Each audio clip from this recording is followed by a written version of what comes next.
Vamos nos colocar de pé para dar início a mais um culto de jovens. Eclesiastes 3 diz: tempo para tudo. Tudo tem o seu tempo determinado e há tempo para todo propósito debaixo do céu.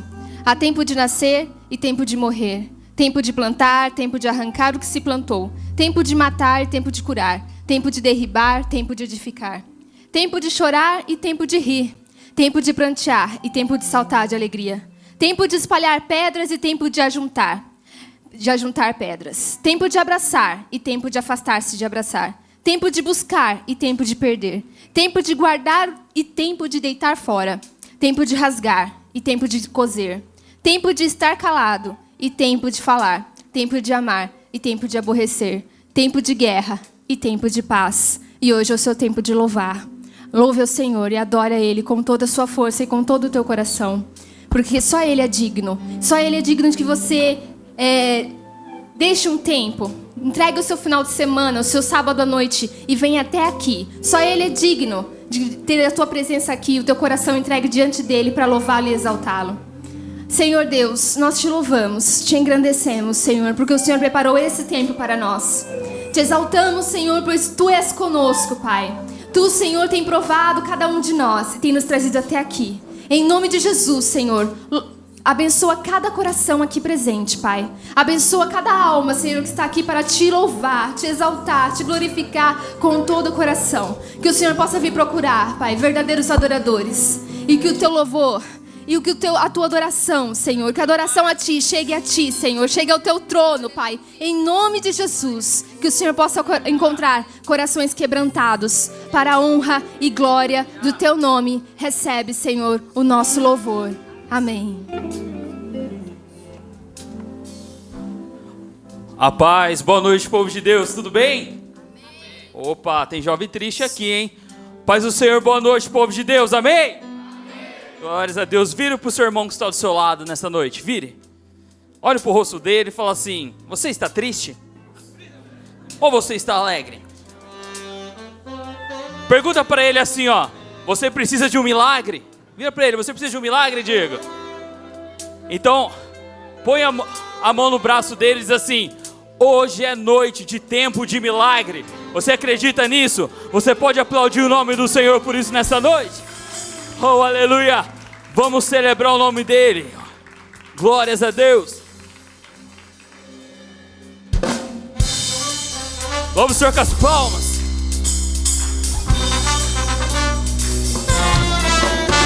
Ei!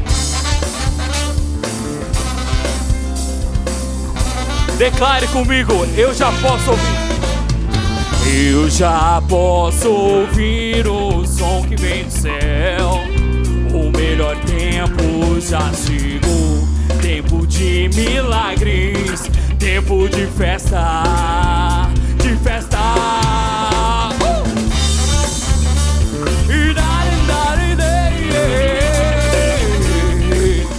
Declare: eu já posso ouvir o som que vem do céu. O melhor tempo já chegou. Tempo de milagres, tempo de festa, de festa. Não vou duvidar, eu já posso crer que o tempo de Deus é pra mim e pra você.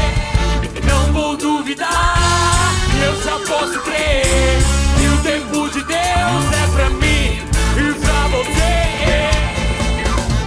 E esse é o dia que o Senhor já fez. Um dia de milagres que eu viverei. Declare esse. E esse é o dia que o Senhor já fez. Não me entristecerei, mas me alegrarei. As palmas.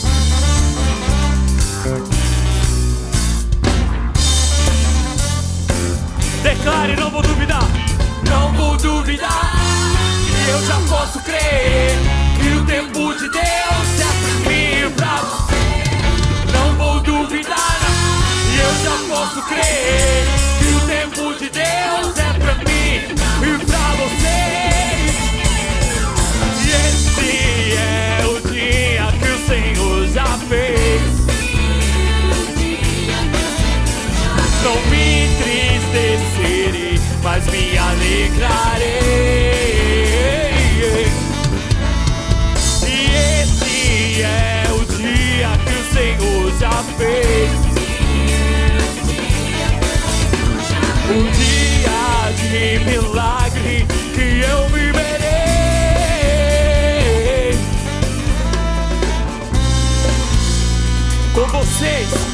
André na guitarra.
Não vou duvidar, eu já posso crer que o tempo de Deus é pra mim e pra você crer.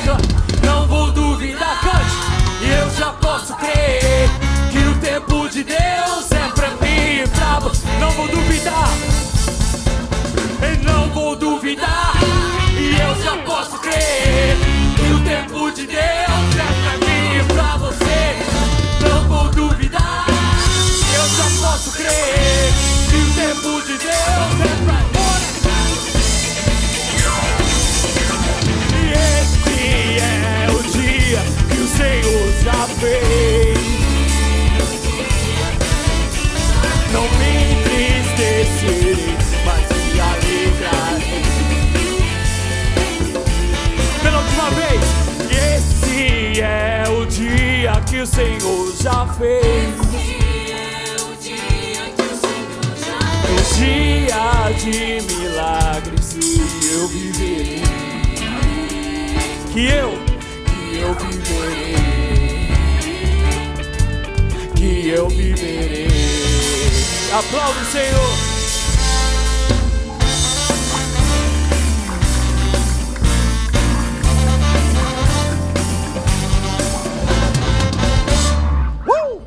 Aplaude ao Senhor.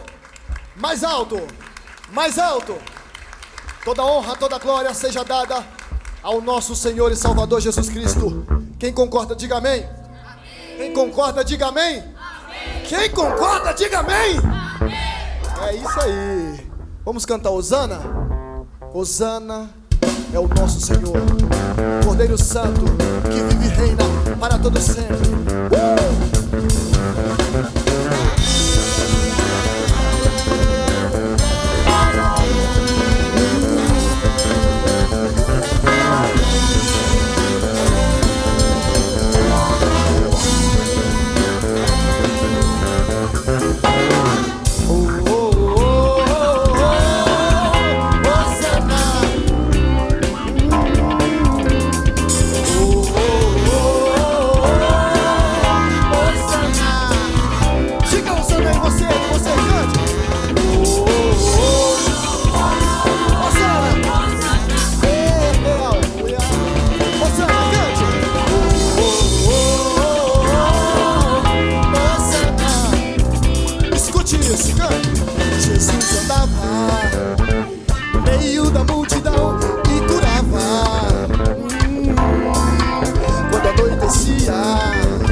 anunciarão que ali passava o Filho de Deus.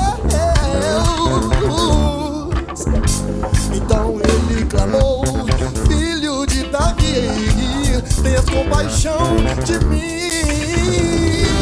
Então Jesus parou, então Jesus curou, seus pecados perdoou.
Cante mais forte assim, ó.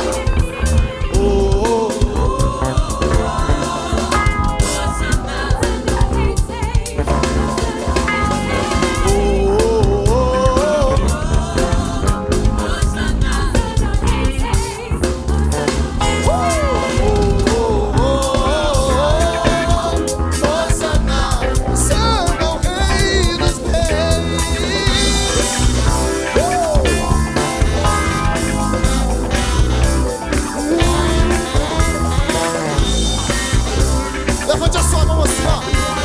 Levante a sua mão pro céu. Aplaude ao Senhor. Aleluia! Aplaude ao Senhor. Mais forte. Mais forte.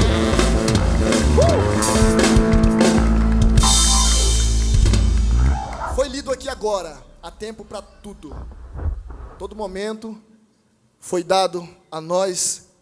Mas os momentos têm o tempo. Então este tempo que você está usando agora é para exaltar o Senhor, para glorificar a Ele, é para enaltecer a soberania dEle, e que toda honra, toda glória seja dada ao nosso Senhor e Salvador Jesus Cristo. Amém?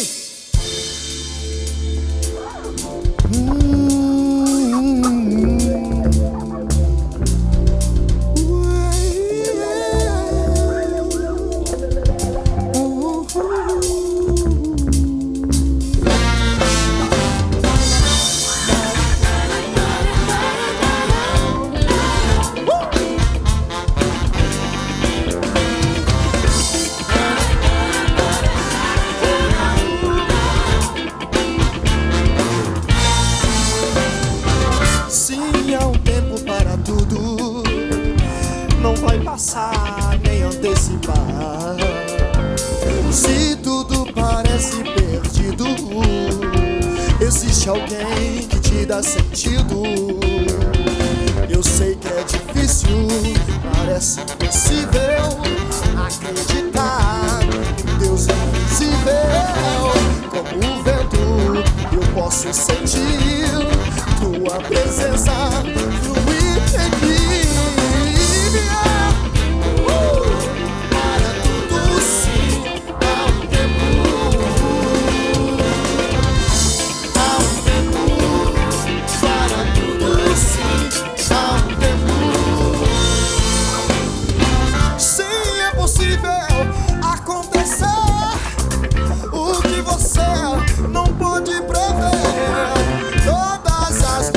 Serão passadas.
Aplaude ao Senhor.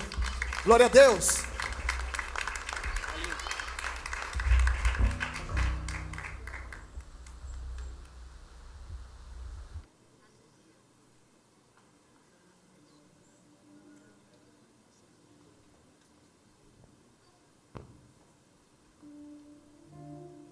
Paz do Senhor, igreja. Aleluia. É muito bom poder louvar o nome do Senhor, que é digno de toda a honra, de toda a glória. Eu confesso que toda vez que eu subo aqui, eu fico nervosa, muito nervosa. Porque entrar na presença de Deus não é sempre a mesma coisa. Deus sempre tem algo maior para nos revelar. Basta querermos. Em 2 Coríntios 12, diz, versículo 7, e para que não me exaltasse demais, pela excelência das revelações, foi-me dado um espinho na carne, a saber, um mensageiro de Satanás, para me esbofetear, a fim de que eu não me exaltasse mais. E Paulo diz ao Senhor, acerca do qual 3 vezes roguei ao Senhor, pedindo que Ele afastasse de mim aquele espírito. E eis que o Senhor diz a Paulo, a minha graça te basta, porque o meu poder se aperfeiçoa nas suas fraquezas. Nós não precisamos de ter um ótimo, claro que nós temos que trabalhar, buscar sempre o melhor, porque o nosso Deus nos capacita. Mas o que nos basta é a graça de Deus. A graça de Deus. A graça de Deus nos basta. Aleluia.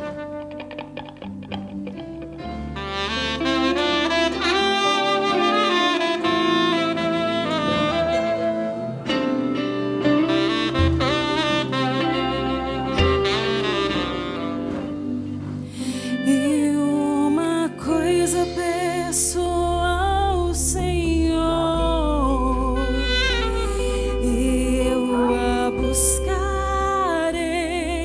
eu a buscarei, que os meus pés estejam em tua casa, para sempre, para sempre. Teu amor me sustenta nas minhas fraquezas, nas minhas fraquezas. Declare, Senhor, Senhor.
nome desse Deus que é digno. Aleluia.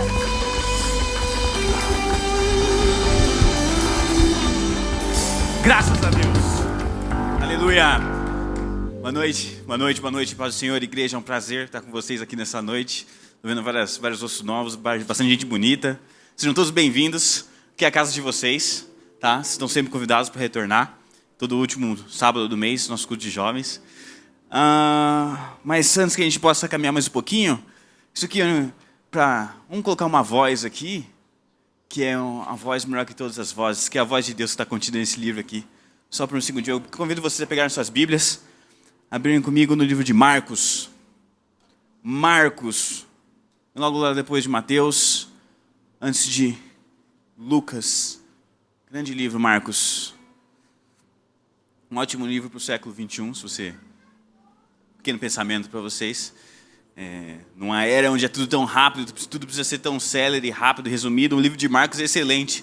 Resume toda a história de Jesus em 16 capítulos. Mas vamos lá. Marcos capítulo 3 e versículo 1. Noutra ocasião, ele entrou na sinagoga e estava ali um homem com uma das mãos atrofiada. Alguns deles estavam procurando um motivo para acusar Jesus. Por isso observaram atentamente para ver se ele iria curá-lo no sábado. Jesus disse ao homem da mão atrofiada: levanta-te e venha para o meio.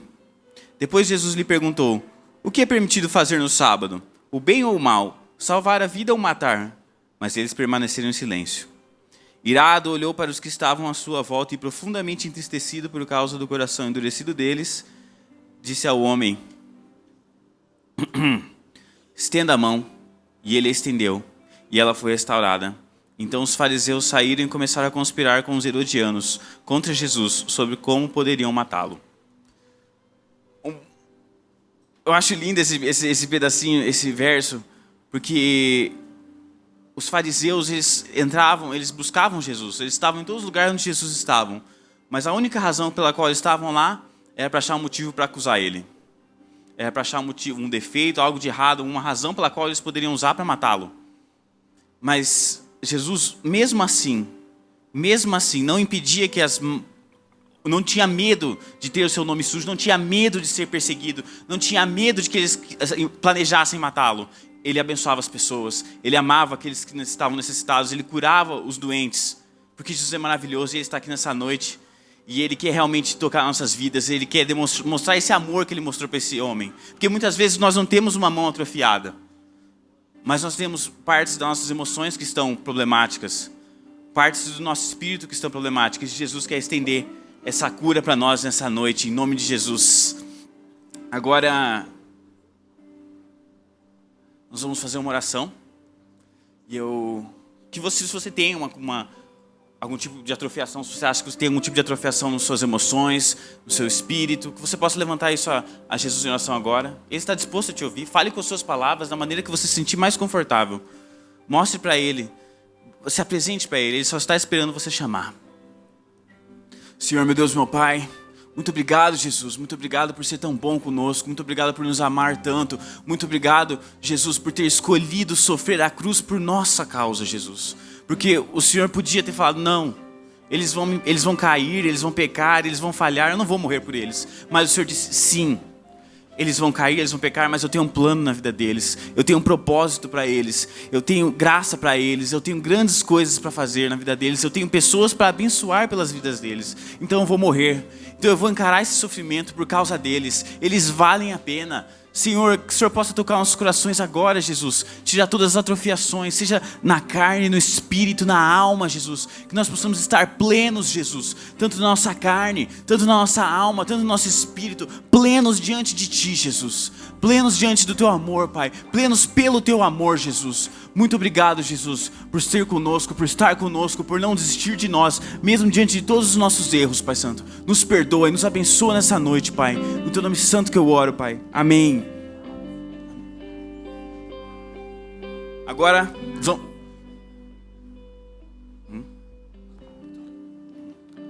Queria chamar a irmã Leonilda para vir aqui um segundo, fazer uma oração aqui pelo nosso pregador.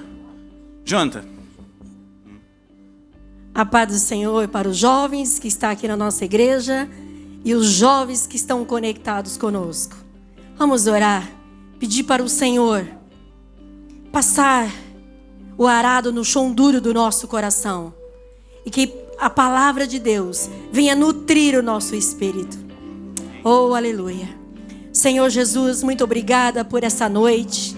Muito obrigada, Senhor, porque o Senhor marcou essa noite para falar conosco. Senhor Jesus, passa o teu bisturi, tira tudo que está desconfortável e que o nosso coração esteja preparado para ouvir a tua palavra. Abre a janela do nosso coração, que haja expectativa em nossos corações, aquilo que o Senhor tem reservado para nós nesta noite. Abençoa o Jonatas, Senhor. Usa como instrumento nas tuas mãos poderosas. Pai, é no nome de Jesus Cristo, esse nome que é sobre todos os nomes que oramos, Senhor. Amém e amém.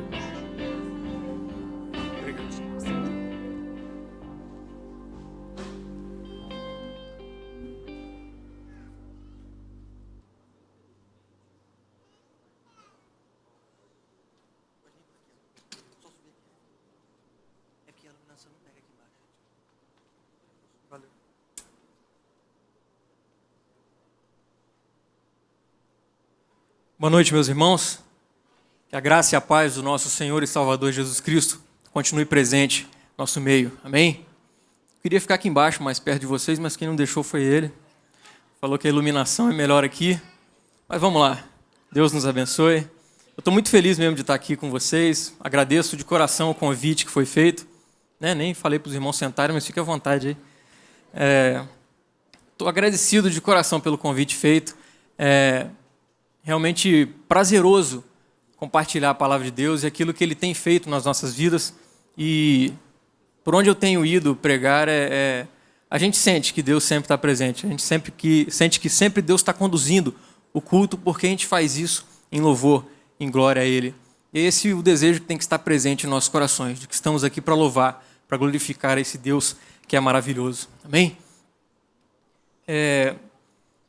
Queria contar uma história a respeito de uma visita que eu fiz com meus pais no ano passado, nas minhas férias de janeiro. Eu sou do Espírito Santo, moro em Vila Velha, e no mês de janeiro eu voltei para casa dos meus pais, e na cidade de Guarapari, que é bem do lado ali, minha mãe deu na cabeça dela e falou, vamos visitar a Rosinha. A Rosinha é uma senhora que trabalhou lá em casa, e ela estava lá, e minha mãe falou, vamos lá na casa dela, conhecer o marido dela, que ela tanto fala do marido, e a gente foi para a casa da Rosinha. Chegamos lá, conhecemos o marido dela, conversamos bastante, e o marido dela é daquele tipo de pessoa assim que já te vê e já fica assim, tipo, parece que já sente uma afinidade com você, um cara que gosta de conversar bastante. E aí ele rolou uma conversa bacana, a gente ficou um tempo ali, depois nos despedimos, fomos embora, e eu já voltei para Campinas. Passado alguns dias, a Rosinha ligou lá para casa e falou o seguinte, olha, vai ter o aniversário do meu marido e eu quero convidar vocês. Só que ele foi bem específico ao convidar o seu filho. Ele falou, chama aquele vascaíno para ir no meu aniversário. Aquele dia da visita eu estava com a camisa do Vasco, né? O Vasco, na época, no ano passado, estava bem, na Série B, mas estava bem, né? Melhor do que está agora esse ano. E o interessante foi que ele se lembrou de mim pelo fato de eu estar com a camisa do Vasco, por eu ser um vascaíno. E ele também era vascaíno. Por isso que eu fiquei pensando, a afinidade rolou por causa disso, né? Mesmo time e tal. A gente conversou bastante ali, foi muito legal. E o que eu achei interessante a respeito dessas questões de afinidade é porque é algo que acontece comigo, é algo que acontece com vocês, é algo que acontece com todo mundo. Afinidade é algo muito normal. E a gente olha características bem específicas de afinidade quando a gente olha para as tribos urbanas. Vamos ver se vai rolar o slide aí. Aí. As tribos urbanas são esse grupo de pessoas, são uma rede de amigos que tem certas afinidades entre eles. Eles buscam interesses em comum, seja um estilo musical, um estilo de roupa ou algum tipo de filosofia, mas o que caracterizam as tribos urbanas são que eles têm interesses em comum. E eu gostaria de destacar duas características que eu peguei de duas tribos urbanas muito interessantes. A primeira delas é que uma tribo urbana está enquadrada naquele tipo de filosofia de que eles gostam de paz, amor, eles gostam de ficar em unidade, e essa galera preza muito pelo respeito à natureza, pelo respeito ao meio ambiente. Eles respeitam até as outras pessoas, independente de raça, de religião, de estilo, de pensamento. Essa galera, é o povo da rave. Talvez você já participou de uma, já foi em alguma, não sei.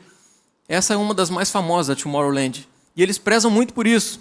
Tanto que os shows dele muitas vezes são feitos no meio da natureza, lá em locais abertos, outras vezes feitos em locais fechados mesmo, mas eles dizem que prezam por isso, pela tolerância, pelo respeito às pessoas, meio ambiente, independente de como a pessoa é.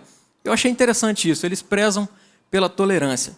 Muitos dizem que rola muita droga, bebida nesses shows, mas os mais adeptos a essa filosofia da rave falam que eles são contrários a drogas, a bebidas, mas se você for numa rave, espero que você não vá, você vai ver que existe muita droga, muita bebida, é o que rola. Mas uma outra característica de uma outra tribo urbana que eu achei muito interessante é que ela é totalmente oposta a essa galera da rave. É uma tribo que tem totalmente uma aversão ao que é diferente. E eles usam até da violência para com aquilo que é diferente. E eles são muito extremistas. Eles têm os seus inimigos declarados, que são negros, são os estrangeiros, são refugiados, são homossexuais e assim por diante. Essa tribo urbana tem essa característica de usar a violência pelo fato de outras pessoas serem diferentes. E é a galera chamada de skinheads. Talvez você já ouviu falar desse grupo, talvez já viu algumas ações dessa galera aí que realmente são desprezíveis. Eles prezam pela violência porque eles têm exatamente essa afinidade de ser contra aquilo que é diferente. E aí eu faço a pergunta, será que é certo ou errado buscar os próprios interesses? Gostaria que a gente pensasse um pouco nisso nessa noite. Será que existem momentos que é certo buscar os próprios interesses? Será que existem outros momentos de que é errado buscar os nossos próprios interesses? E eu convido você para que abra sua Bíblia, no capítulo 15 de Marcos, Evangelho de Marcos, capítulo 15, versículos de 1 a 15. Eu acho que o nosso irmão vai projetar aqui também, mas se você gosta de ter a Bíblia na mão aí e ler, fique à vontade. Evangelho de Marcos, capítulo 15, versículos de 1 a 15. Eu gosto muito dessa questão de slide, enquanto eu estou falando aqui, que é um negócio muito dinâmico. Uns estudiosos aí falam que quando a pessoa está aprendendo alguma coisa, enquanto ela ouve, ela aprende tantos por cento, né? Quando ela vê, ela aprende mais um pouco, ela capta mais alguma coisa. E quando toca, é melhor ainda. Então vocês podem tocar na Bíblia de vocês aí.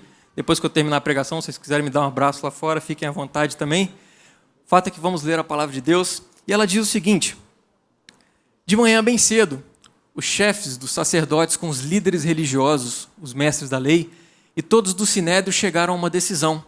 Amarrando Jesus, levaram-no e o entregaram a Pilatos. Você é o rei dos judeus? Perguntou Pilatos. Tu dizes, respondeu Jesus. Os chefes dos sacerdotes o acusavam de muitas coisas. Então Pilatos lhe perguntou novamente, você não vai responder? Veja de quantas coisas os estão acusando. Mas Jesus não respondeu nada e Pilatos ficou impressionado. Por ocasião da festa, era de costume soltar um prisioneiro que o povo pedisse. E um homem chamado Barrabás estava na prisão com os rebeldes que haviam cometido assassinato durante uma rebelião. A multidão chegou e pediu a Pilatos que lhe fizesse o que costumava fazer. Vocês querem que eu lhe solte o rei dos judeus? Perguntou Pilatos, sabendo que fora por inveja que os chefes dos sacerdotes lhe haviam entregado a Jesus. Mas os chefes dos sacerdotes incitaram a multidão a pedir que Pilatos, ao contrário, soltasse Barrabás. Então que farei com aquele a quem vocês chamam rei dos judeus? Perguntou-lhes Pilatos. Crucifica-o, gritaram eles. Por quê? Que crime ele cometeu? Perguntou Pilatos. Mas eles gritavam ainda mais, crucifica-o. Desejando agradar a multidão, Pilatos soltou-lhes Barrabás, mandou açoitar a Jesus e o entregou para ser crucificado. Gostaria de fazer mais uma oração. Deus, muito obrigado porque Tua palavra foi lida, Pai. Muito obrigado porque temos livre acesso a ela e pedimos de coração, Deus, que o Senhor venha falar conosco nessa noite. Nós já cantamos, já louvamos ao Teu nome, já entendemos que o Senhor está conduzindo esse culto e pedimos agora com humildade, Pai, que o Senhor toque em nossos corações, em nossas necessidades, para que venhamos a ouvir aquilo que venha a ser realmente transformador em nossas vidas. Essa oração que eu te faço, desde já agradecido em nome de Jesus. Amém. Com certeza você já teve um amigo, uma amiga, ou alguém chegou para você e falou a seguinte notícia, olha, eu tenho duas notícias para te dar. Uma é boa e a outra é ruim. O que você gostaria de ouvir primeiro? Vamos falar aí, gente. Vocês querem ouvir a boa ou a ruim? A boa, ó, já estão falando sinal aqui de ruim. Hã? Ruim. Ruim ganha, gente. Quem quer ouvir a notícia ruim primeiro? Levanta a mão aí. Legal, é mais ou menos o que eu penso. Eu gosto de ouvir a ruim primeiro, por quê? Porque depois a boa parece que dá aquela melhorada na notícia ruim, não é verdade? Quem está comigo aí? Não é assim mais ou menos que funciona? Quando a gente ouve a notícia ruim, a gente fica, nossa, cara, que barra, né? Mas aí a gente ouve a notícia boa, aí fica tudo tranquilo, igual o jornal hoje faz. Mostra um monte de calamidade, e no final mostra que nasceu um filhote de golfinho, não sei aonde. Aí todo mundo esquece as calamidades, todo mundo esquece o de ruim que aconteceu e fica pensando no filhote do golfinho. Mas vamos falar um pouquinho de quando que é errado buscar os nossos próprios interesses. E a gente olha para o nosso texto e a gente percebe que temos alguns exemplos a respeito de quando que é errado buscar os nossos próprios interesses. E aqui tem a galerinha do Sinédrio.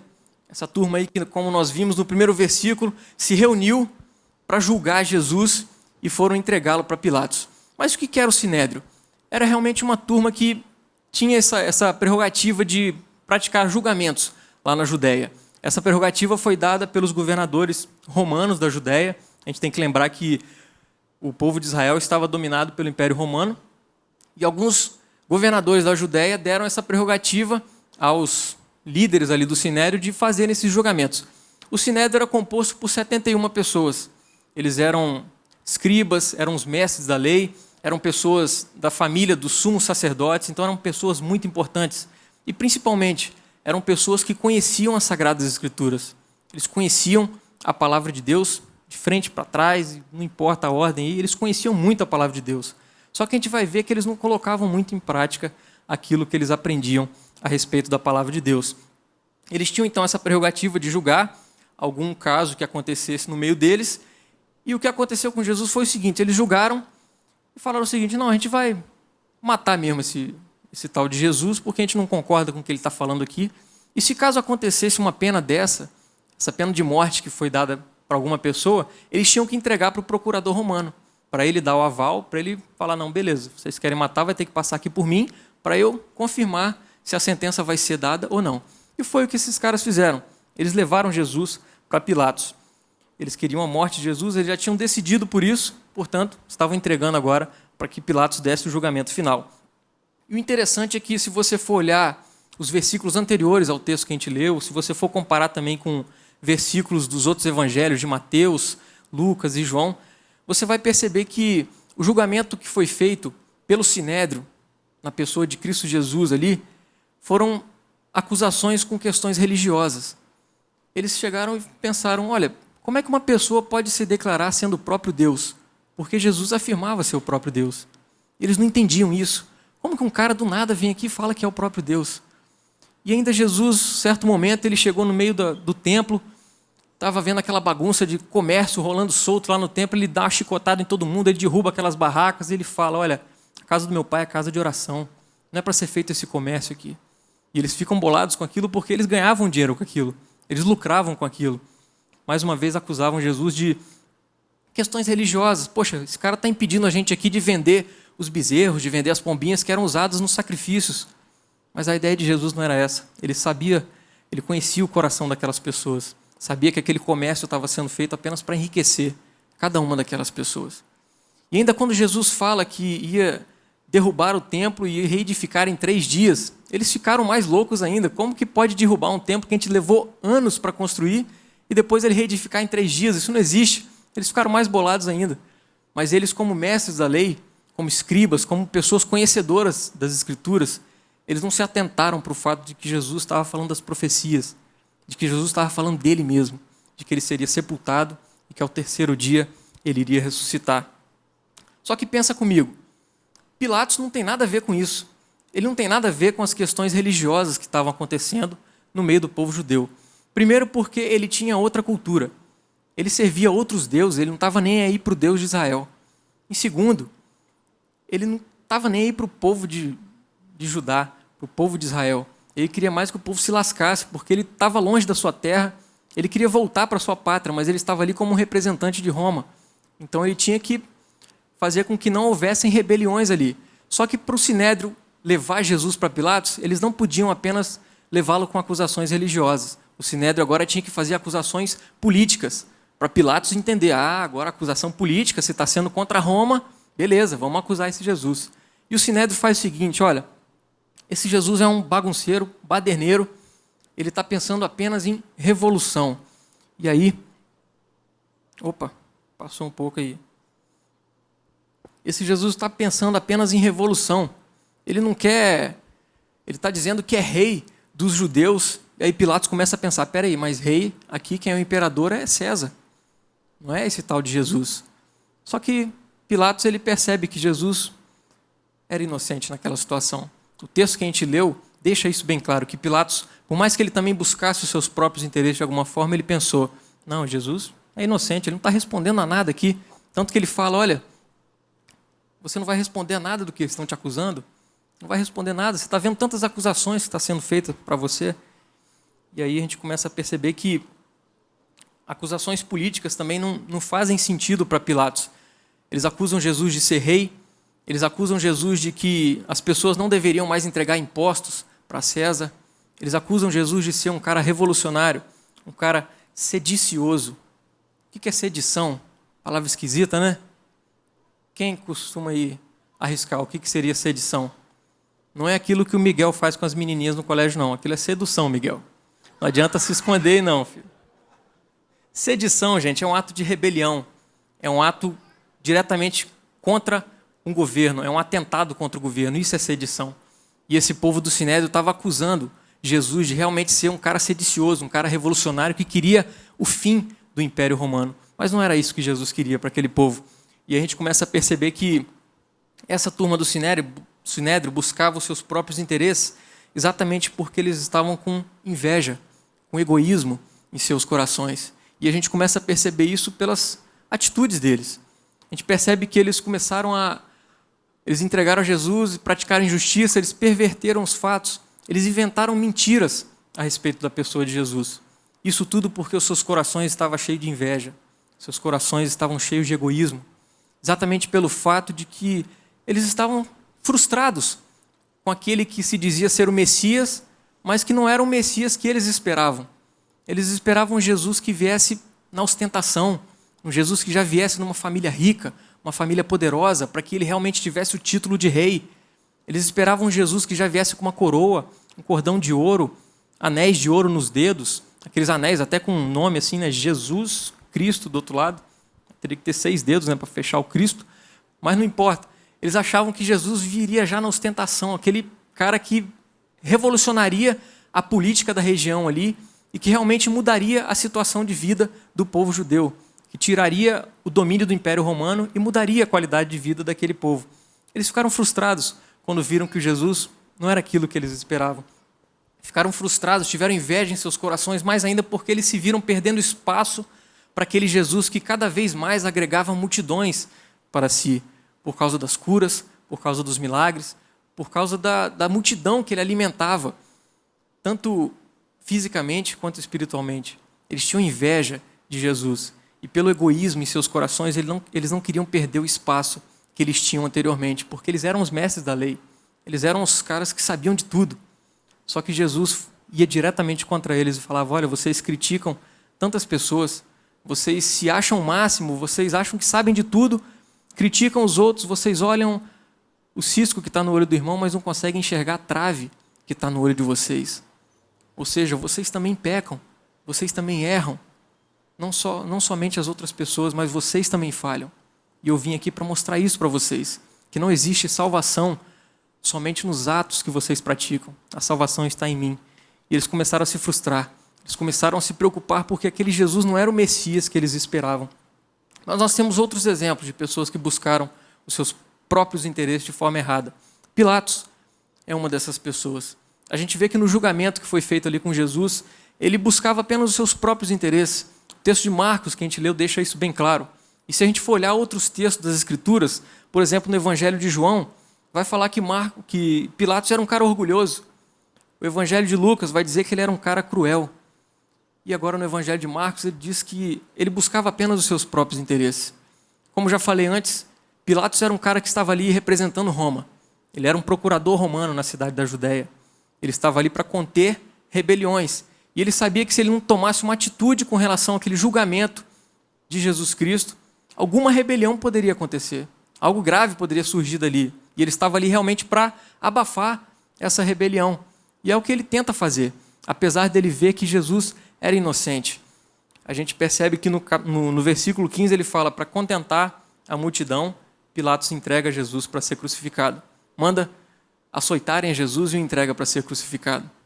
Pilatos estava ali apenas para agradar o imperador romano, para abafar algum tipo de rebelião e também para agradar o povo.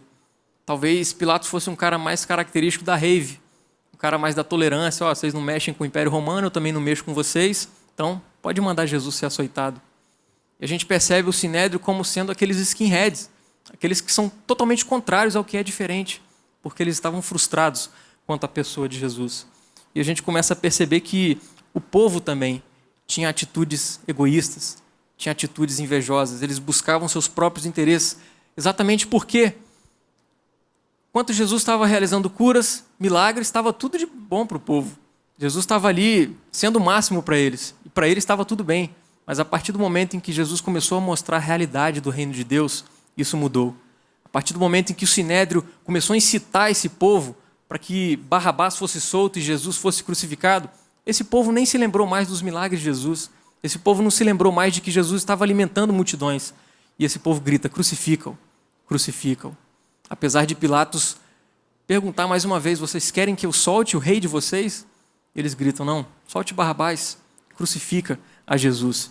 E o que eu acho interessante é que nos nossos dias a história não é diferente. Quando a gente olha para o governo romano, representado ali na pessoa de Pilatos, a gente olha para os nossos dias hoje, a gente tem os poderes representados no poder executivo, legislativo e judiciário. Não é verdade?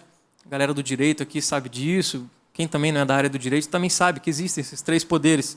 E a gente começa a perceber que, se a gente for olhar nos jornais, todos os dias a gente vê escândalos. Escândalos acima de escândalos. Tanto no poder executivo, propinas, lavagem de dinheiro. Poder legislativo, a gente vê o Senado e tantas outras câmaras, seja do legislativo aí dos deputados ou de vereadores, eles aprovando leis, projetos de leis para que os salários deles sempre aumentem. E o salário mínimo continua, como diz aí o professor Raimundo. Mas a gente percebe que existe essa corrupção. A gente não pode estar com os olhos vendados para o que está acontecendo no nosso país, para o que está acontecendo no mundo. Essa roubalheira, essa corrupção acontece no executivo, no legislativo, no judiciário. Coloquei ali a capinha do jogo, FIFA 16. Eu gosto do jogo, apesar de existir roubalheira dentro do jogo também, mas eu queria mostrar aqui que eles colocaram ali, eles deram uma zoada, colocaram o Joseph Blatter atrás das grades, na capa do jogo. Isso mostra para a gente que o poder judiciário também está defasado. Muitas vezes as sentenças não condizem com a realidade de uma verdadeira justiça. E a gente começa a perceber que a corrupção atrás de corrupção também nos nossos dias. Isso não apenas acontecia nos dias de Jesus, isso também acontece nos nossos dias porque as pessoas estão buscando seus próprios interesses de forma egoísta, elas buscam seus próprios interesses por causa de inveja.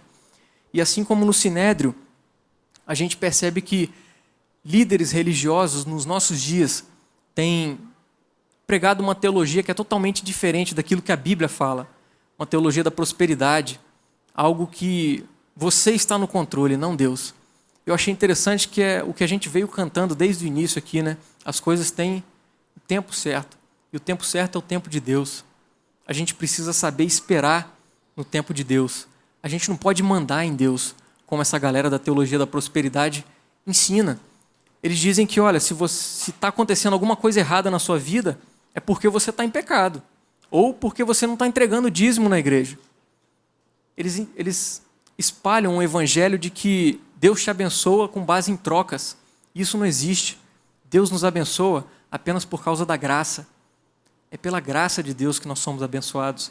É pela graça de Deus que nós somos salvos. Não existe nada que nós possamos fazer para merecer a salvação, para merecer qualquer coisa de Deus. É apenas pela graça. Mas esses líderes religiosos sempre estão pregando essa teologia que eles chamam de tipo de triunfalismo. E dessa forma eles determinam as bênçãos que Deus deve dar para eles. Eles não admitem doenças, eles não admitem crises, não admitem qualquer tipo de problema na vida dos crentes, porque eles sabem que se estiver entregando o dízimo certo, se estiver fazendo tudo de boa na igreja, Deus vai abençoar. Mas não é assim que funciona. Eu achei uma frase interessante de um pastor da igreja presbiteriana lá em São Paulo a respeito do triunfalismo. E ele diz o seguinte, ó: o triunfalismo torna os crentes presunçosos. E, em vez de estarmos dispostos a compartilhar todas as mazelas da existência humana e dessa forma nos tornarmos capazes de empatia, queremos estar acima delas e de todos os que as enfrentam. Isso leva a uma vida de mentiras que contamos uns aos outros e a nós mesmos. Vocês prestaram atenção no que esse pastor está falando? A partir do momento em que acreditamos nesse triunfalismo, a partir do momento em que acreditamos que podemos mandar no Deus Todo-Poderoso, fazê-lo de servo, nós nos tornamos presunçosos. E a partir do momento em que nos tornamos presunçosos, nós ficamos cheios de si. Nós começamos a não olhar mais para os problemas dos outros. Nós começamos a não olhar para os problemas das pessoas, para a pobreza, para tantas coisas ruins que acontecem à nossa volta. E aí ele destaca no final: isso é uma mentira que nós contamos uns aos outros e para nós mesmos. E eu pergunto, como que nós temos sido conhecidos? Aonde a gente está inserido? Será que a gente tem sido conhecido como aqueles que buscam os próprios interesses de forma egoísta e invejosa? Vamos trazer um pouco mais perto da gente aqui, dentro da nossa instituição religiosa. Sabia que também é possível a gente fingir que está querendo buscar a Deus, agradar a Deus, mas ao mesmo tempo também está buscando os nossos próprios interesses? Quer ver isso de forma prática? As nossas programações. Será que as nossas programações estão sendo feitas para entretenimento, para a gente curtir aqui? Ou será que é para o louvor e para a glória de Deus? Será que as nossas programações têm motivo de tirar os nossos jovens da noitada? Ou se é para glorificar e louvar a Deus? Será que as nossas programações são apenas para eu trazer um estilo diferente, mostrar que a minha igreja é melhor do que a outra, para eu mostrar uma roupa diferente que eu comprei, uma roupa nova, um estilo de cabelo diferente?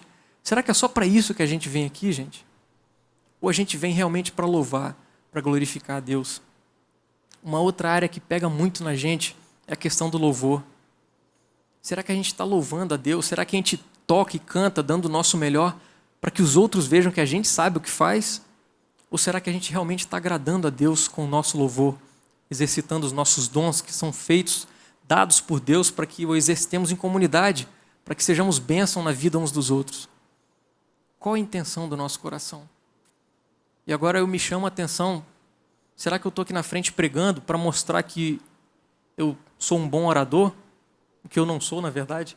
Será que eu estou pregando aqui para mostrar que, sei lá, eu sou melhor do que o estilo porto-riquenho do Max?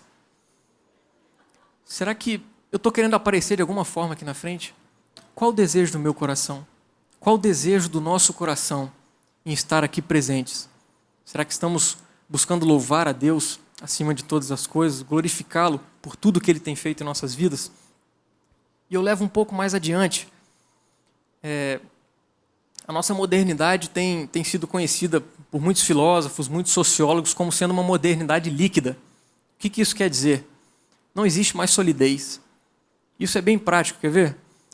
Alguns anos atrás, as pessoas trabalhavam em algum local, uma empresa, e elas aposentavam nesses lugares. Elas trabalhavam ali 20, 30 anos e aposentavam. Hoje em dia, o que acontece? Eu já passei por 3 empregos. Não sei vocês, não sei qual é a realidade que vocês estão vivendo, mas eu acho que vocês conseguem enxergar isso. A pessoa não fica mesmo muito tempo no mesmo emprego. Ela vai trocando. Não existe mais uma solidez. As coisas estão ficando líquidas. Alguns anos atrás, as pessoas que podiam comprar um carro ficavam com aquele carro a vida inteira, até virar sucata praticamente. Hoje em dia, o consumismo faz o quê? Que você precisa comprar sempre um outro carro.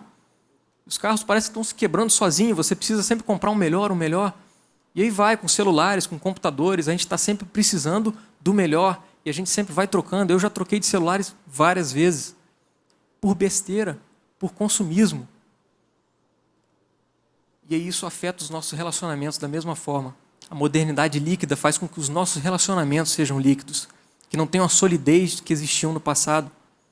Casamentos estão sendo desfeitos, amizades estão sendo destruídas. Tudo porque é fácil se separar, é fácil pedir um divórcio.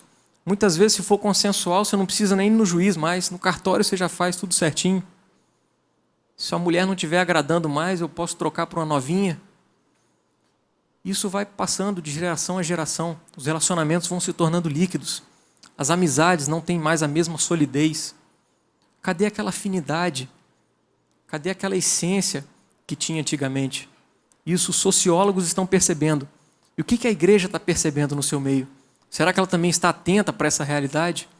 A gente precisa estar atento a isso. Os relacionamentos nossos não podem ser líquidos, eles precisam ser sólidos.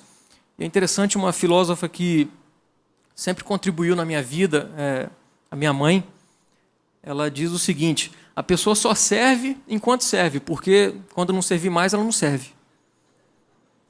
Eu fiz essa mesma cara quando ela falou isso para mim uns dias atrás. Eu falei, como é que é? Repete isso de novo. Falou, a pessoa só serve enquanto serve, porque quando não servir mais, não serve. Vocês entenderam? Relacionamentos líquidos, vamos ligar isso aqui. A pessoa só serve enquanto ela é útil para mim, enquanto ela está fazendo algo que me agrada, porque se não me agradar mais, eu posso descartá-la facilmente. Vocês conseguiram captar? Essa é a questão da liquidez dos relacionamentos. Será que nós, como povo de Deus, temos vivido dessa forma? Vocês lembram da história que eu contei no início a respeito da visita na casa da Rosinha? A respeito do marido dela, conversamos um tempo, ele chamou para a festa de aniversário dele, e ele falou especificamente, chama o filho de vocês, aquele vascaíno. Eu achei interessante isso. Mas o mais interessante é que, na noite anterior ao seu aniversário, ele veio a falecer. O marido da Rosinha tinha diabetes. Aquele dia que a gente foi visitá-lo, ele já não tinha as 2 pernas por causa da diabetes. E na noite anterior ao aniversário dele, ele passou muito mal. E ele veio a falecer. E eu fiquei pensando em como ele se lembrou de mim, como sendo um vascaíno. Fiquei pensando, poxa, a gente teve tão poucos momentos juntos ali, e ele se lembrou de mim pelo fato de eu ser um vascaíno. Claro que ele era um vascaíno também, teve aquela afinidade, mas eu fiquei lembrando e pensando como seria melhor se ele se lembrasse de mim como um verdadeiro discípulo de Jesus. E olha que interessante, isso acontece com vocês também. Com quantas pessoas vocês têm contato, às vezes, uma vez na vida, talvez vocês nunca mais vão ver a pessoa de novo. Quem sabe aconteceu isso com você hoje ou durante essa semana, mas ainda vai acontecer de você estar em contato com uma pessoa por um momento rápido. Como que essa pessoa vai se lembrar de você futuramente? Será que como alguém egoísta, que busca os próprios interesses por causa de inveja, por causa de egoísmo? Ou será que essa pessoa vai se lembrar de você por ser um exemplo de vida, por ser um verdadeiro discípulo de Jesus? Talvez não sejam pessoas que passam rapidamente nas nossas vidas, mas aquelas pessoas que estão no nosso dia a dia, naquelas pessoas em que nos relacionamos mais. Como nós temos sido conhecidos? Como pessoas interesseiras, que buscam os próprios interesses por inveja, por egoísmo, ou como verdadeiros discípulos de Jesus?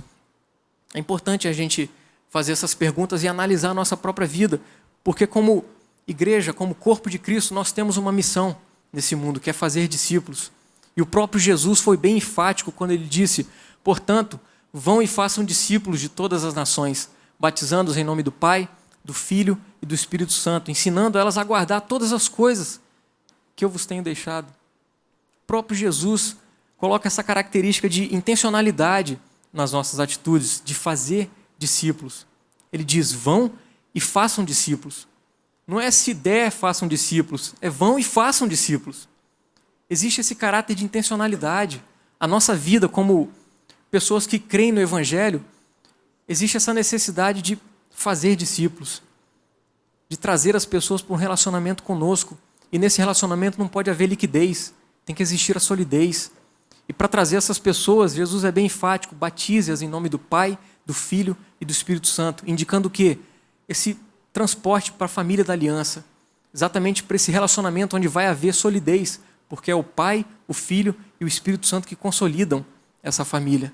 E nós fazemos parte dessa família. Amém? Só que para fazer discípulos, a gente precisa ser discípulo de Jesus. E a gente precisa ter afinidade com Ele. E aí vamos para a notícia boa agora. Já que falamos tanto sobre a má notícia, né, de quando que é errado buscar os próprios interesses, vamos ver quando que é certo buscar os próprios interesses. Existe uma forma certa de buscar os próprios interesses. E é exatamente quando nós colocamos os nossos próprios interesses em submissão a Deus. E a gente vê um exemplo disso claro no texto que a gente leu, na figura de Jesus Cristo. ele foi uma pessoa que colocou os seus próprios interesses submissos à vontade de Deus. Se a gente for olhar para a trajetória de Cristo Jesus, a gente vai entender que ele fez isso. E eu posso dizer que essa é uma boa notícia de que existe um aspecto certo de buscar os próprios interesses, porque nós acreditamos no Evangelho. Não é verdade? O que é o Evangelho? Creio que todos praticamente aqui já sabem. Talvez algum ou outro não saiba o que é o Evangelho, mas não faz mal a gente lembrar de novo. O Evangelho ele é uma palavra que foi utilizada muito nos tempos antigos, não só pelos cristãos.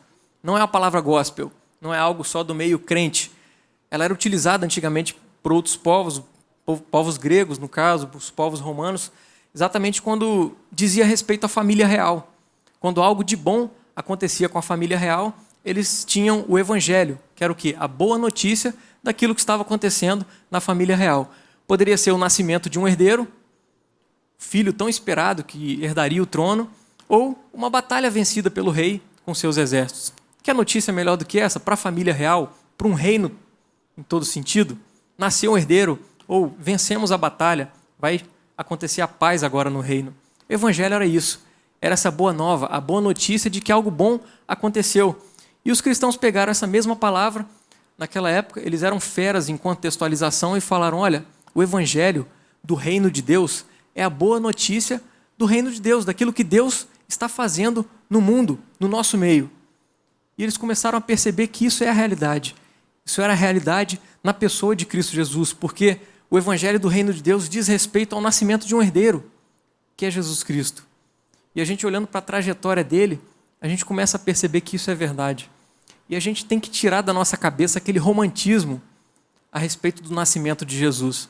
E eu começo a perceber que eu estou ficando velho quando eu lembro da minha época de escola dominical, em que a tia mostrava as coisas no flanelógrafo. Eu não sei nem se vocês lembram disso. Eram uns pedacinhos de pano que ela jogava assim, cara, e agarrava na tela lá. Eu achava interessante aquilo, né? Quando caía, a gente ficava zoando. Ah, caiu Jesus!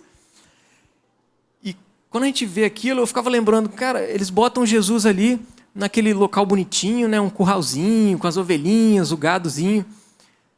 Só que tira essa imagem da cabeça, gente, e começa a pensar aonde Jesus realmente nasceu, num curral, um lugar sujo. Não é aquela coisa bonitinha que mostra nas figurinhas, gente. Foi dentro de um curral. Isso tudo para mostrar para mim e para você que ele veio em humildade. O Senhor, Criador de todas as coisas, o Rei do Universo, veio a esse mundo em humildade. Ele não veio ostentar nada. Por isso que aqueles mestres da lei estavam frustrados, porque Jesus nasceu no meio humilde. E ele veio ensinar que a humildade deve ser exercitada por cada um de nós. Uma outra coisa que Jesus veio falar a respeito do Evangelho do Reino de Deus, a boa notícia de que o Reino de Deus estava sendo implantado. João Batista antes já estava pregando, olha, o Reino de Deus está próximo, portanto, arrependam-se. E o próprio Jesus fala, arrependei-vos, porque agora já chegou o Reino de Deus. Jesus já tinha consciência de que o Reino de Deus já estava presente, porque a boa notícia começou, primeiro que ele nasceu, e agora ele estava vivo ali ensinando princípios e valores do Reino de Deus. E esses princípios a gente pode ver claramente, em Gálatas fala isso, amor, alegria, paz, justiça, verdade, paciência, misericórdia, domínio próprio, mansidão, fidelidade, humildade, bondade. É um estilo de vida de que agora no reino de Deus, todo aquele que crê deve viver dessa forma. Não deve ser diferente disso, para que haja a solidez nos relacionamentos, para que haja amor, paz, justiça, alegria, enfim, são princípios e valores do reino de Deus. E é interessante que um mestre da lei na época ainda chegou para Jesus e falou, olha, qual que é o maior mandamento? E Jesus foi bem enfático ao dizer, ame a Deus acima de todas as coisas e ame ao seu próximo como a você mesmo. Deus não estava falando nada, Jesus não estava falando nada de novo. Ele estava mostrando novamente os 10 mandamentos que são resumidos nessas duas questões de amar a Deus acima de todas as coisas e amar ao próximo como a si mesmo. E esse mestre da lei fala, poxa, que legal, você citou exatamente a lei. E Jesus fala para ele, você não está muito longe da salvação, não. Por que Jesus fala isso para ele? Porque ele sabia que no coração daquele mestre da lei ainda tinha resíduos de que, por causa das boas obras que eu praticar, que eu vou ser salvo. Mas se ele continuasse com Jesus, se ele continuasse vendo o que Jesus estava realmente ensinando, ele iria perceber que a salvação vem apenas pelo que Jesus fez na cruz. E a gente começa a perceber que a boa notícia, o evangelho do reino de Deus, foi exatamente isso. E Jesus fica quieto diante de todo aquele julgamento para ensinar o que para a gente? Além de humildade, além dos princípios do reino de Deus, mostrar que nele estavam se cumprindo as profecias. Como diz lá em Isaías 53:7, ele foi oprimido e afligido, contudo não abriu a sua boca. Como um cordeiro foi levado para o matadouro, e como uma ovelha que diante de seus tosqueadores fica calada, ele não abriu a sua boca. Jesus estava mostrando para aquelas pessoas de que nele estava se cumprindo a profecia. Você consegue perceber como que isso é difícil? E muitas vezes, em momentos nas nossas vidas, como toma um pisão de alguém, ou quando alguém fala mal da gente, a coisa mais difícil é a gente ficar calado, não é verdade? A gente já quer retribuir aquela gentileza com todas as palavras bonitas que a gente conhece. Como é difícil a gente ficar calado. Mas Jesus veio ensinar para cada um de nós a sermos mansos, a sermos humildes de coração.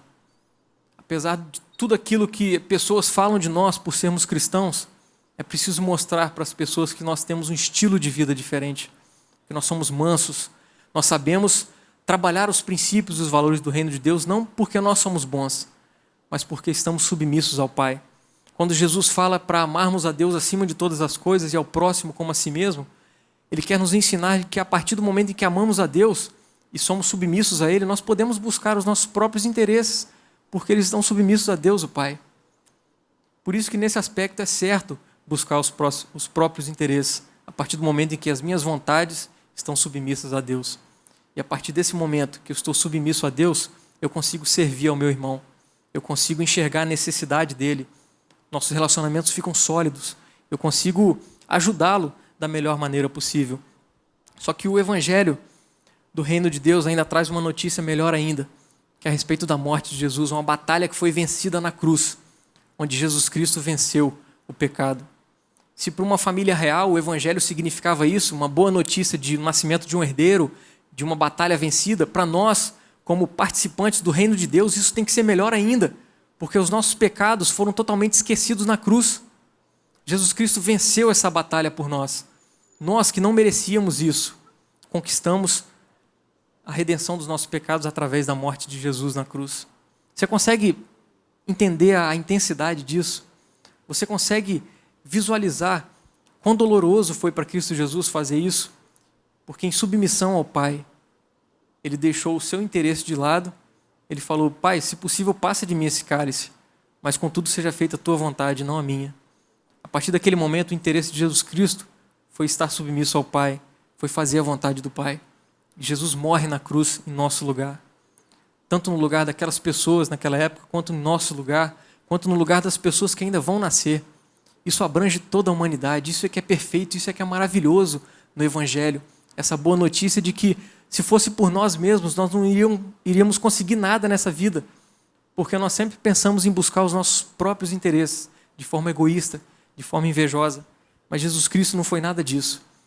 Ele, além de mostrar um exemplo de vida, Ele morreu por nós na cruz. Ele foi o sacrifício de Deus por nós. Essa é a beleza do Evangelho. E Ele atua como nosso advogado diante de Deus. Isso é que é interessante, porque a partir do momento em que nós praticamos algo de errado, a partir do momento em que nós buscamos os nossos próprios interesses de forma egoísta e invejosa, Deus não olha para a gente de acordo com aquilo que a gente faz. Jesus está lá do lado dele falando: olha, não olha para o que eles estão fazendo, olha para mim, olha para o que eu fiz na cruz. Essa é a beleza do Evangelho. Jesus Cristo está ao lado do Pai, advogando a nossa causa. A partir do momento em que cremos, Ele está do nosso lado também, atuando à nossa frente, nos conduzindo de acordo com os princípios e valores do reino de Deus. E existe uma promessa maravilhosa de que Ele vai voltar. Vocês conseguem captar a intensidade do Evangelho, meus queridos? Isso é muito bonito, isso é algo profundo, isso é algo que deve mexer com o nosso interior. Porque nos momentos em que queremos buscar o nosso próprio interesse de forma egoísta e invejosa, existe alguém que ensinou algo maravilhoso, de que devemos estar submissos a Deus Pai, de que devemos colocar o nosso próprio interesse nas mãos de Deus e dessa forma alegrar tanto a Deus quanto as pessoas à nossa volta, porque aí seremos capazes de nos relacionar com tantos outros que estão ao nosso redor. E eu acho interessante uma frase do do Aiden Wilson Tozer. Ele diz o seguinte: nós, pregadores do Evangelho, não somos diplomatas, mas profetas. E a nossa mensagem não é um acordo, mas um ultimato. Uma característica impressionante do Evangelho, porque não existe um meio termo, não existe uma forma de eu buscar os meus próprios interesses de forma egoísta e invejosa e também agradar a Deus. Precisamos buscar os nossos interesses em submissão a Deus Pai. Precisamos amá-lo acima de todas as coisas e amar o próximo como a nós mesmos. Não existe um meio termo, por isso que a mensagem do Evangelho é um ultimato. Ou você agrada a Deus e o ama, ou você não faz isso. Não existe um meio termo. E eu acho interessante porque nós já experimentamos isso. Eu creio que você está aqui essa noite porque você já experimentou essa realidade do Evangelho. Você já foi transformado por ele. Se você ainda não foi, pense nisso. Pense nessa realidade de que você não é ninguém. Eu não sou ninguém. Nós não somos nada a não ser em Cristo Jesus. Pelo que ele fez na cruz, aí sim nós somos aceitos diante de Deus. Eu lembro de uma história muito interessante que aconteceu lá na praia, em Guarapari. Um sujeito lá que vende cuscuz. Imagine a cena, você está na praia, sentado lá de boa, na cadeirinha ou na areia. De repente você escuta: ei! Aí você, cara, todo mundo de boa na praia, você escuta um grito, você acha que alguém está morrendo. E ele continua: olha, olha, olha! Aí você olha para lá, o cara vem com a barraquinha dele de cuscuz. Aí ele fala uma frase interessante, ele diz: para você saber o que é bom, você tem que provar. E para provar, você não paga nada. Olha que interessante a estratégia de marketing dele. Para saber o que é bom, você tem que provar. E para provar, você não paga nada. Por que ele falava isso? Ele entregava um pedacinho de cuscuz para as pessoas experimentarem, e aí depois as pessoas logo tinham que comprar o cuscuz se elas quisessem mais. E eu fiquei pensando a respeito do Evangelho, que é a mesma coisa. Para a gente saber o que é bom, a gente tem que provar. E a gente já experimentou a respeito do Evangelho, a gente sabe que ele é bom. A gente sabe, como eu falei, que em nós mesmos não existe nada de bom, de agradável a Deus, mas é por causa de Jesus, pelo que ele fez, que nós somos aceitos. Essa é a beleza do Evangelho. Isso que é bom, isso é o que nós experimentamos. E agora nós não precisamos pagar mais nada por isso, porque o preço já foi pago na cruz. Amém? Essa é a beleza do Evangelho. Que Deus continue tocando no seu coração para que você comece a perceber essas realidades do Evangelho. Vou chamar os nossos irmãos aí do louvor, pediram para eu dar um toque aí quando eu estiver terminando. Eu gostaria de orar com vocês. Gostaria de pedir para vocês ficarem de pé, para que a gente passe um momento de oração, pensando exatamente a respeito daquilo que foi falado hoje, a partir da nossa vida. Será que estamos buscando os nossos próprios interesses de forma egoísta, de forma invejosa? Ou será que a gente tem colocado os nossos interesses nas mãos de Deus, para que Ele atue em nossa vida de forma poderosa? Para que dessa forma, amando a Deus acima de todas as coisas e ao nosso próximo, como a nós mesmos, venhamos a reconhecer que não somos realmente nada, mas que Ele é tudo para nós. Por isso eu te convido a fechar os seus olhos. Vamos orar a Deus. Deus, muito obrigado por mais essa noite, Pai. Muito obrigado por mais esse dia que eu creio que passamos na Tua presença, Deus. Se porventura a gente falhou em alguma coisa, Pai, pedimos perdão, porque nós reconhecemos que somos falhos. Nós reconhecemos que não somos nada sem o Senhor. Por isso, pedimos que o Senhor venha sondar o nosso coração mais uma vez. Venha endireitar os nossos caminhos, Pai, para que possamos enxergar as maravilhas daquilo que o Senhor tem para nós, Pai. Nos ajude a caminhar de acordo com os princípios e valores do Teu reino, para que andemos em justiça, em amor, em paz, em alegria. Enfim, Deus, amando o Senhor acima de todas as coisas. Nos ajude a amar as pessoas, Deus, como nós amamos a nós mesmos, Pai. Nos ajude a ter misericórdia, a sentir compaixão das pessoas. Nos ajude, Pai, a que o nosso próprio interesse esteja submisso à Tua vontade. Que ele não seja exercitado para o nosso próprio bem-estar, para aquilo que nós achamos de melhor para a gente, mas para aquilo que o Senhor tem de melhor para a nossa vida. E sabemos que aquilo que o Senhor tem para nós é infinitamente melhor do que muitas vezes aquilo que pedimos e pensamos, Pai.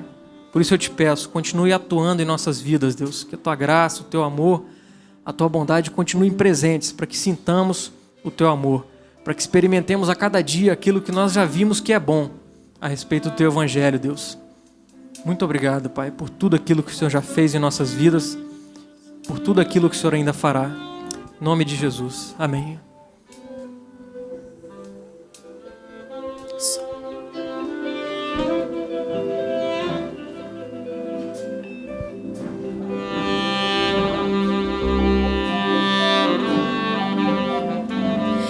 E uma coisa peço ao Senhor, eu a buscarei,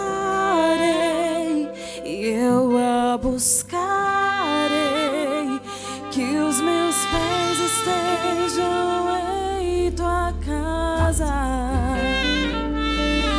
para sempre.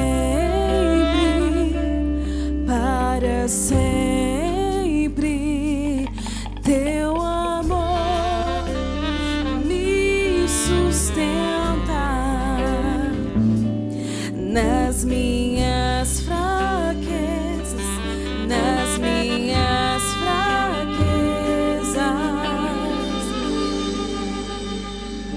Senhor,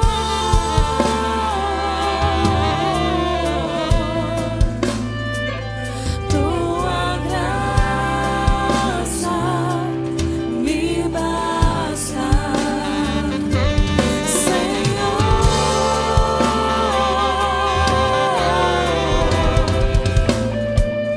tua presença me sustenta. E uma coisa peço ao Senhor, eu a buscarei,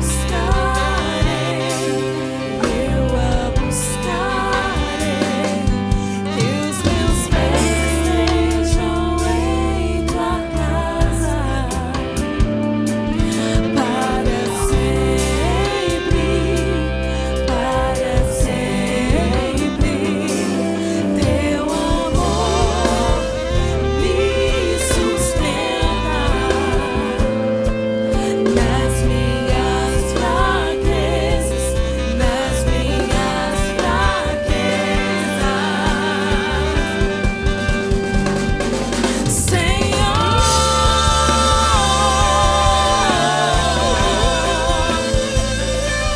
tua graça me basta.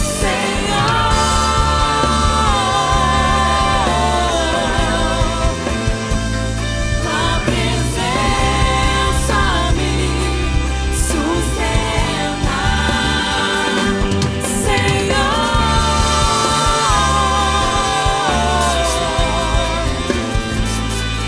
tua graça me basta. Senhor,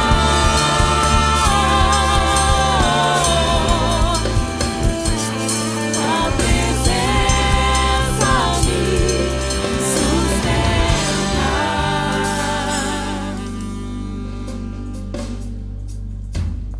Glória a Deus. Louvado seja o nome do Senhor. Podeis assentar por mais um minutinho? Eu tinha pensado, inclusive, em falar hoje a respeito disso, que é uma coisa que me preocupa muito. Que o Jonatas falou. Que muitas vezes a gente se preocupa muito com ensaios, com preparação, com até mesmo estudo, até no que diz respeito ao estudo da palavra também. A gente se preocupa tanto em querer fazer aquele espetáculo, aquele show para todo mundo saber que a gente entende do negócio. Eu acho altamente necessário. A gente não tem que fazer só porque é na igreja, só porque vai cantar na igreja, vamos fazer nas coxas. A gente chega lá e faz, ou ensaia uma vezinha só e vai lá e canta, porque é na igreja mesmo, né? Para Jesus, todo mundo tem que entender que Deus aceita. Não, então eu não concordo. Eu acho que tem que ter mesmo, realmente, tem que ter o ensaio, tem que ter a perseverança, tem que ter o empenho de cada um para que aquilo saia da melhor forma possível. para que seja tudo perfeito. Isso eu tô falando do louvor, mas isso é em tudo. Isso é na pregação da palavra, isso em tudo que você pode fazer para o Senhor. Mas às vezes, uma coisa me preocupa muito. E desde o começo, desde lá de trás ainda, do começo do grupo de jovens aqui nessa igreja, eu me preocupava com isso. Muitas vezes a gente quer tanto apresentar algo tão bom, às vezes a gente quer tanto impressionar, às vezes a gente quer tanto assim fazer algo assim, nossa, maravilhoso para as pessoas gostarem. Mas nós somos um grupo espiritual. A preparação ele é muito importante, mas principalmente do coração, principalmente da nossa alma. O mesmo empenho que você dá em algo que você vai fazer para o Senhor, você precisa dar em jejum e oração, em louvor ao Senhor, em estreitamento, intimidade. O Jonathan tinha no slide dele que ele falou, em intimidade com o Senhor. Tem que estar no mesmo nível. O tanto que você se esforça para fazer algo para o Senhor, você tem que se esforçar para entregar aquilo de dentro da sua alma, porque isso vai sair dos seus olhos. Até o jeito como você vai falar, quando sai da sua boca, sai diferente. Deixa de ser apenas uma apresentação. Deixa apenas de ser uma amostra de algo que você sabe fazer. Isso se chama unção. Buscar a unção de Deus. Estar ali em sintonia com Ele. Estar em sintonia com Deus. Para as coisas que você vai fazer. Infelizmente, ultimamente nas igrejas, os jovens estão muito empolgados, estão muito correndo atrás de coisas para impressionar, para chamar a atenção das pessoas lá fora e fazer e acontecer. O importante é que esteja lotado, o importante é que esteja cheio, o importante é que todo mundo veja que é muito bom, que é muito legal, que é isso, que é top, que é não sei o quê. Mas e as almas? E as almas? E as programações da igreja? É para divertir a galera? Já que a gente não pode ir para uma balada, já que a gente não pode ir para uma festa, vamos fazer uma aqui na igreja. Vamos fazer uma festa aqui, vamos agitar, tal, fazer um negócio muito legal para chamar a atenção de todo mundo e vamos trazer todo mundo aqui para a igreja para fazer o que a gente não pode fazer lá fora, aqui dentro. Deu no mesmo. As nossas programações são para ganhar almas? As nossas programações são com os joelhos dobrados antes, orando, jejuando? Essa pergunta eu me faço também. Eu não estou falando que eu faço sempre, o tempo todo. Eu não gosto nem de vir ao culto sabendo que eu não me preparei para aquilo. Eu não gosto nem de estar aqui à frente sabendo que eu não orei o bastante para estar aqui. Isso é muito sério. Todos aqueles que têm um trabalho na sua igreja, todos aqueles que se empenham na obra do Senhor, lembre-se, nós somos um grupo espiritual, não somos um grupo de mostra de talentos. Nós estamos ali para tocar almas. O negócio é muito mais além, é muito maior do que nós podemos imaginar. Então que a gente não deixe que isso venha adentrar nos grupos de jovens. Que isso possa tomar conta, a ponto da gente tornar apenas grupos, comunidades que se divertem, comunidades que mostram coisas tão legais quanto as do mundo. Não. Mas pessoas, jovens que fazem a diferença. Jovens que, se eu tiver um problema, eu sei quem procurar. Se eu estiver com o meu coração dilacerado, eu sei aonde eu vou buscar um abraço, uma oração e uma palavra de conforto. Eu sei onde eu vou ouvir um louvor que vai entrar direto no coração e sair pelo ouvido. E não entrar no ouvido apenas.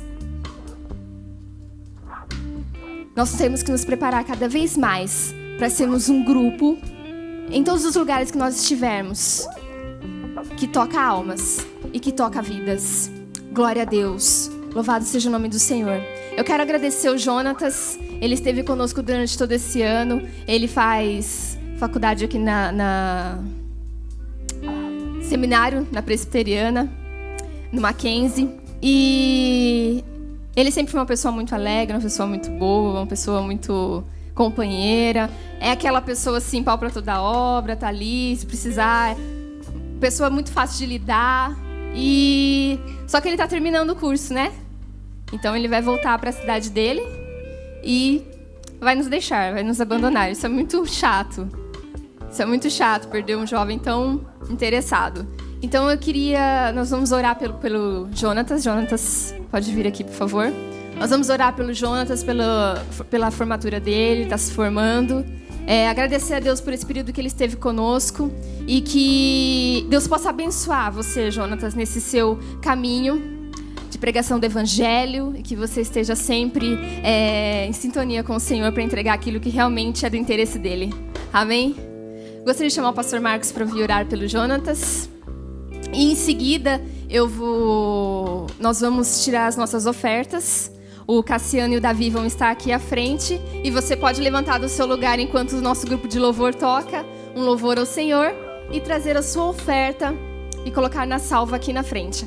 Amém?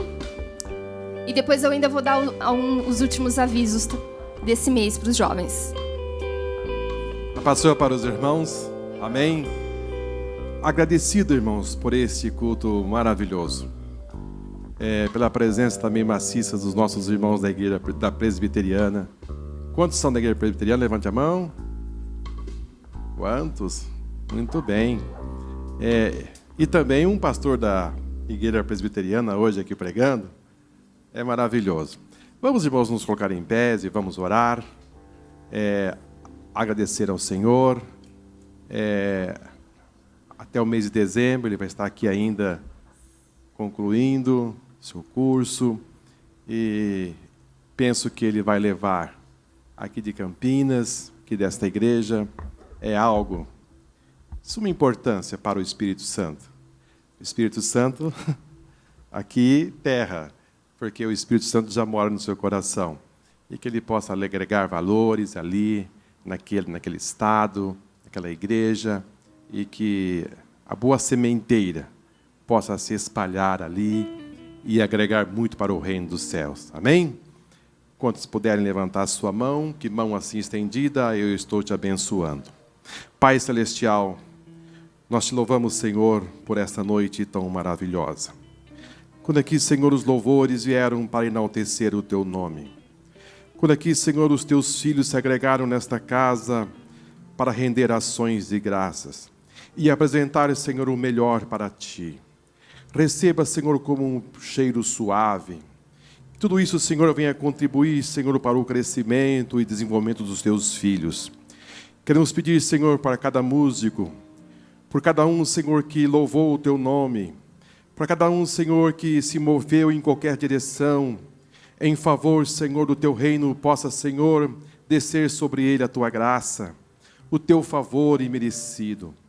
Pai, cuida, Senhor, de cada um dos Teus filhos, Senhor, aqueles que entraram aqui nesta igreja, e aqueles, Senhor, que louvaram a Ti, Senhor, à distância, nós não sabemos aonde eles estão, mas, Senhor, com certeza, podemos oferecer o melhor para Ti. Queremos pedir, Senhor, para o Jonatas, que, Senhor, esteve conosco aqui essa temporada, aqui, Senhor, trabalhando e desenvolvendo, Senhor, dentro desta universidade, o curso pastoral. Pai, foi um excelente chamado, foi uma obra tremenda, Senhor, porque a Tua palavra nos afirma, aquele que busca o episcopado, excelente obra à procura. Ó, Senhor, cuida, Senhor, da sua vida, cuida, Senhor, do seu futuro, que ele possa, Senhor, aonde quer que ele esteja, ele possa, Senhor, um canal de bênção, Senhor, para muitas vidas. Meu Deus, na sua igreja, na liderança da juventude, nos departamentos, Pai, aonde ele for, aonde ele estiver trabalhando, a Tua boa mão possa conduzi-lo, Senhor, de uma forma poderosa. E que ele possa, Senhor, agregar almas para o Teu reino. Abençoa, Senhor, a sua família. Abençoa, Senhor, os seus pais. Abençoa, Senhor, o seu pastor que o destinou para cá. Que tudo, Senhor, possa se envolver em algo tremendo para a elevação e crescimento do Teu reino aqui nesta terra. Te louvamos, Pai, porque aqui durante todo esse tempo, Tu tem guardado, protegido, Senhor, de todos os males. E ele agora, Senhor, estará finalizando todos os seus estudos aqui em Campinas. e que a tua boa mão e que as bênçãos do Senhor possam lhe acompanhar agora e sempre. Amém e amém, Jesus. Vamos aplaudir o Senhor, irmãos?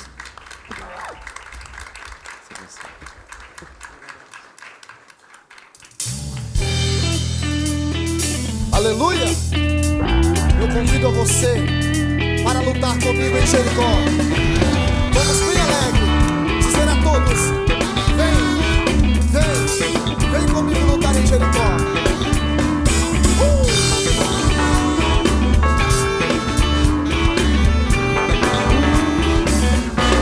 Veja assim, ó.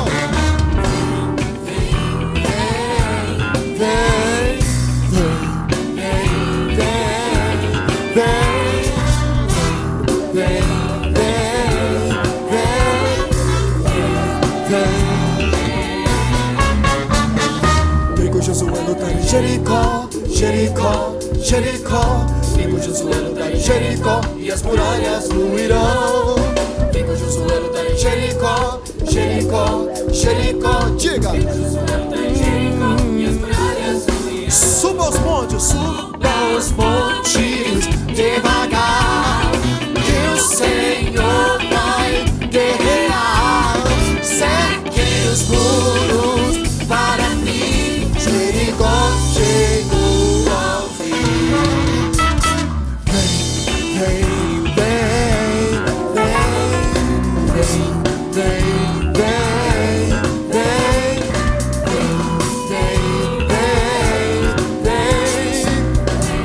Diga assim comigo assim: vem com Josué lutar em Jericó. Vem com Josué lutar em Jericó, Jericó, Jericó. Vem com Josué lutar em Jericó e as muralhas ruirão. Vem com Josué lutar em Jericó, Jericó, Jericó. Vem com Josué lutar em Jericó e as muralhas ruirão. As trombetas soarão, abalando céu e chão. Cerquem os muros para mim, Jericó chegou ao fim.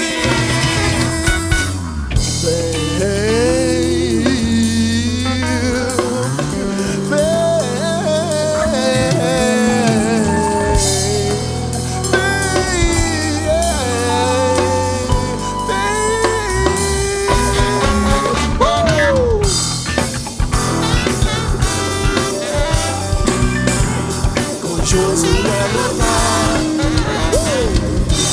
Josué lutar em Jericó.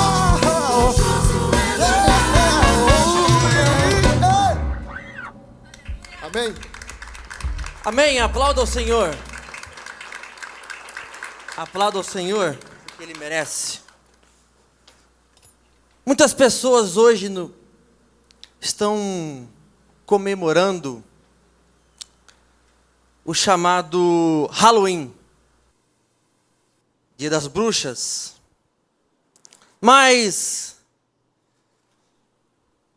o que é comemorar o Halloween? Halloween é comemorar o Dia dos Mortos. Halloween é comemorar aquilo que não está mais vivo. Halloween é comemorar aquilo que não funciona mais. Aquilo que não há possibilidade alguma de vida. Mas nós estamos aqui para comemorar a vida eterna. Amém? Amém. E no dia de hoje, além de comemorar a vida eterna, como vocês aqui, eu particularmente comemoro uma outra coisa. Particularmente comemoro uma simbologia que a igreja tem. No dia de hoje, eu comemoro e está fazendo 4 anos que eu me encontrei com a minha esposa. Queria chamar ela aqui. Queria que o Alexandre me ajudasse. Vem cá, amor.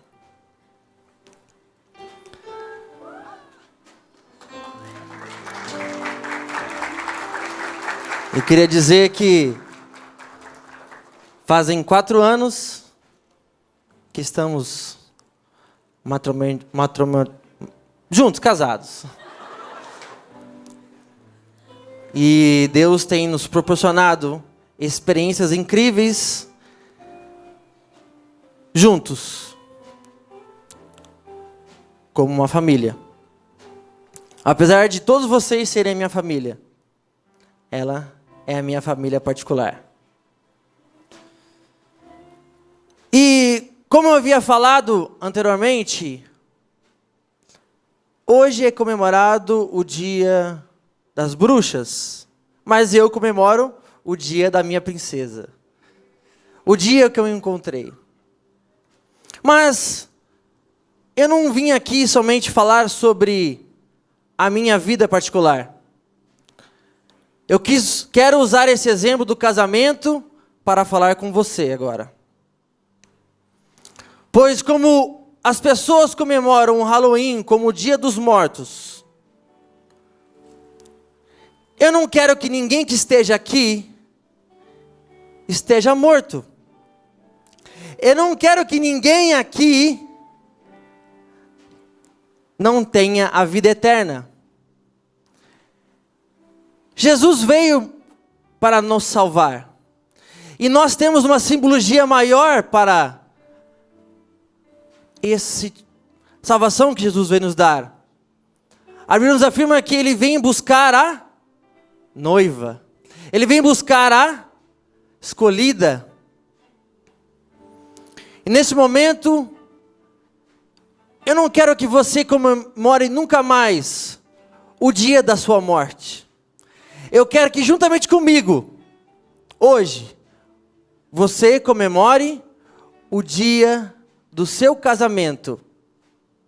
Mas não precisa ser com uma pessoa, mas o seu casamento com Cristo.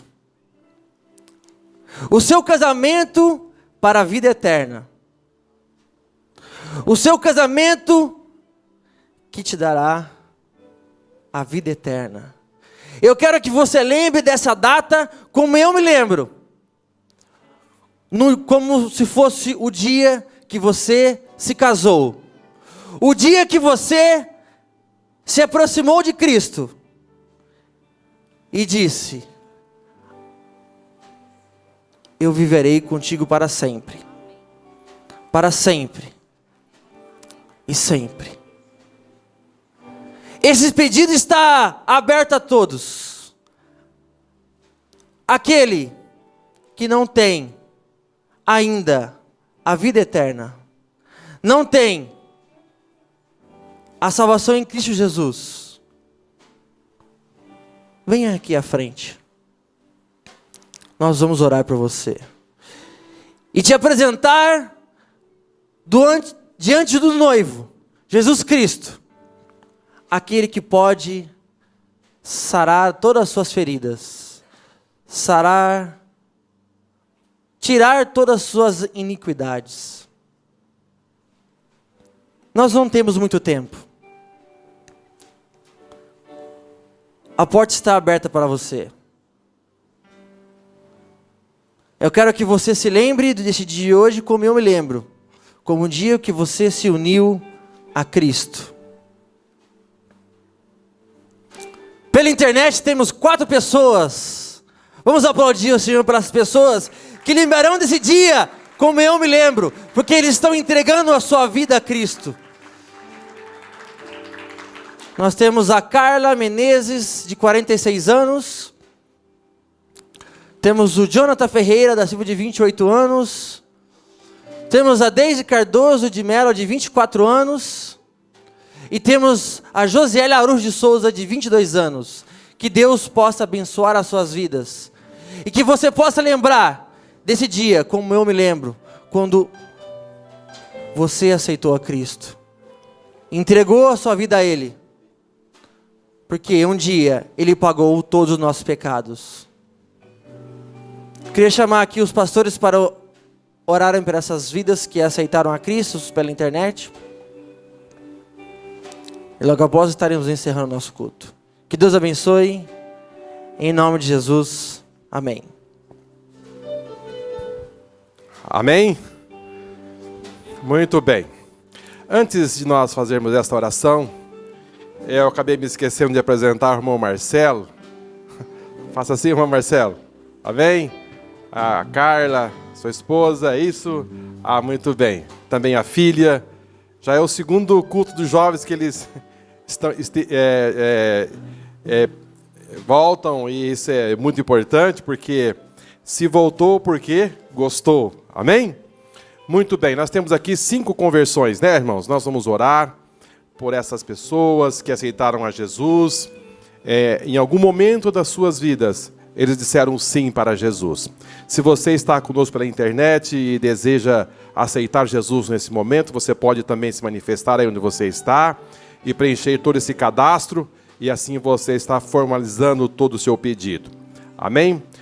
Vamos orar ao Senhor. Pai Celestial, nós podemos, Senhor, mais uma vez falar contigo. E como é bom, Senhor, falar, como é bom dizer a Ti, Senhor, muito obrigado pela Tua ajuda, pela Tua companhia. E agora, Senhor, neste momento nós estamos terminando esse momento que passamos aqui na Tua casa. E recebemos aqui, Senhor, esta informação que 5 preciosas vidas lhe aceitaram como Salvador. Pai Celestial, eu quero lhe pedir, nessa oração intercessória, que estas vidas, Senhor, possam ser acompanhadas por Ti, Espírito Santo. E que elas possam se agregar, Senhor, no Teu reino de uma forma toda especial. E que elas possam ser pastoreadas, e que elas possam encontrar uma família, e que elas possam ser recebidas, Senhor. E que um dia, Senhor, elas possam passar pelas águas. Ó Pai, que elas possam constituir algo tremendo e ser também esse agente multiplicador e ganhar almas para Ti. E que eles possam fazer um grande trabalho para o Teu reino. Eu não sei se nós iremos encontrar um dia aqui nesta vida, mas o certo é que a semente foi lançada. E eu penso, Senhor, que essa semente possa chegar e germinar e produzir frutos e tornar-se uma árvore frondosa e dar grandes frutos para Ti. Cuida, Pai, também das suas famílias. Cuida, Pai, dos seus sentimentos, dos seus futuros. Meu Deus, que possam, Senhor, alargados.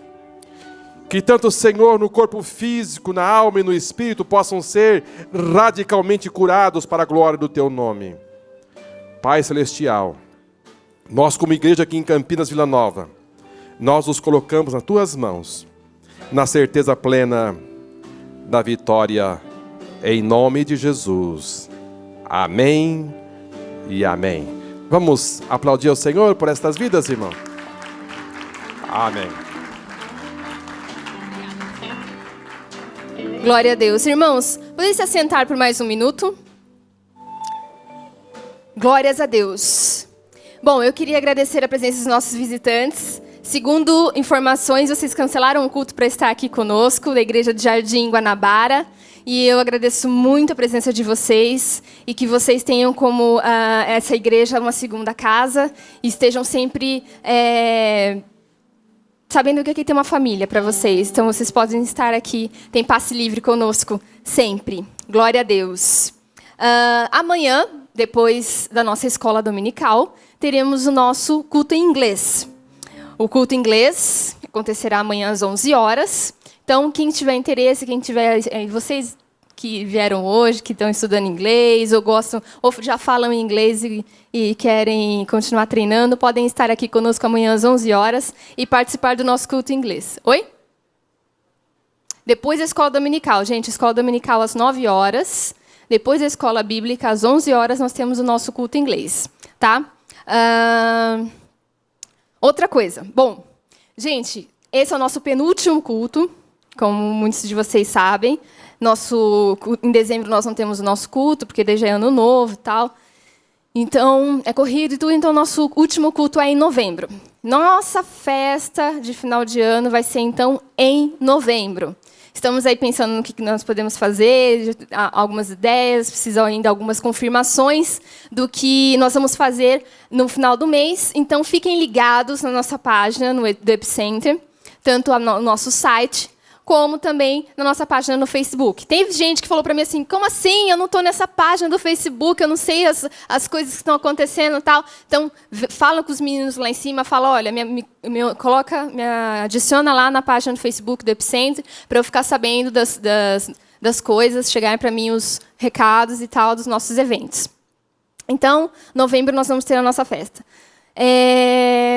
E eu quero a participação de todos os jovens que possam ajudar, estar junto conosco, para que a gente possa organizar. Porque, assim, gente, sinceramente, evento, programação, festa, tudo que a gente faz na igreja, a melhor parte vocês perdem, que é organizar e arrumar depois. Porque é a hora que a gente se diverte.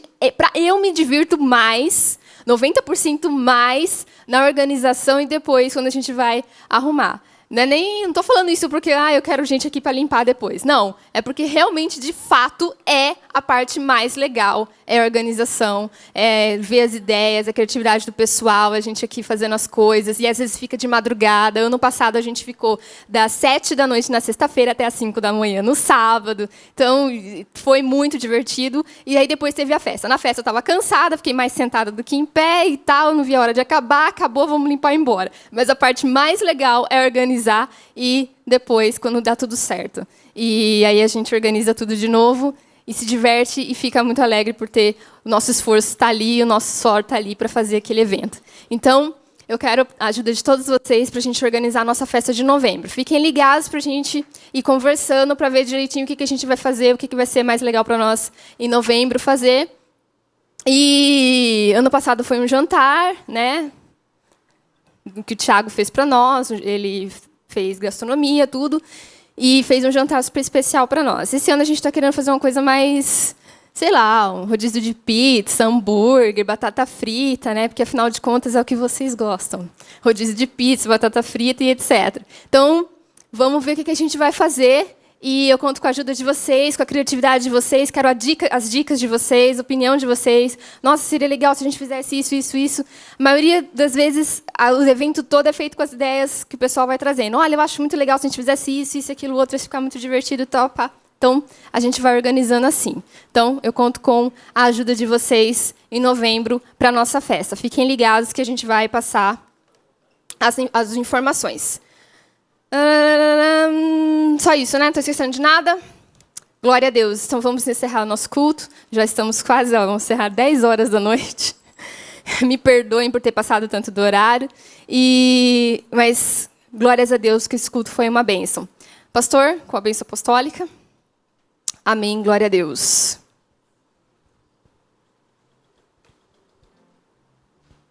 Muito bem, nos coloquemos em pé, irmãos, e vamos... Estenda assim a sua mão, se você puder, mesmo que você esteja aí na sua casa através da internet. É muito importante.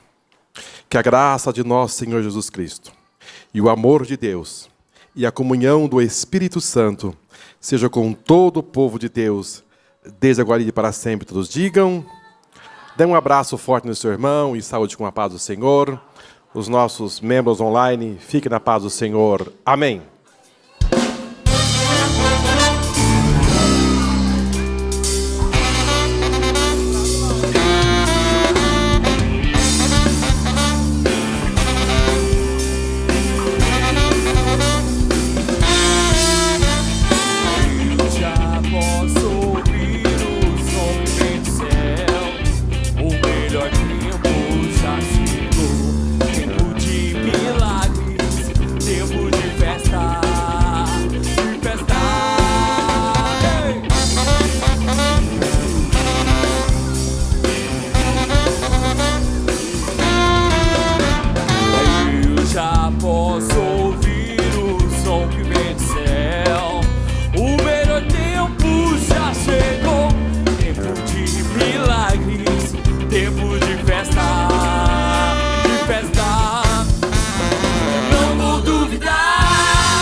Esse é o dia do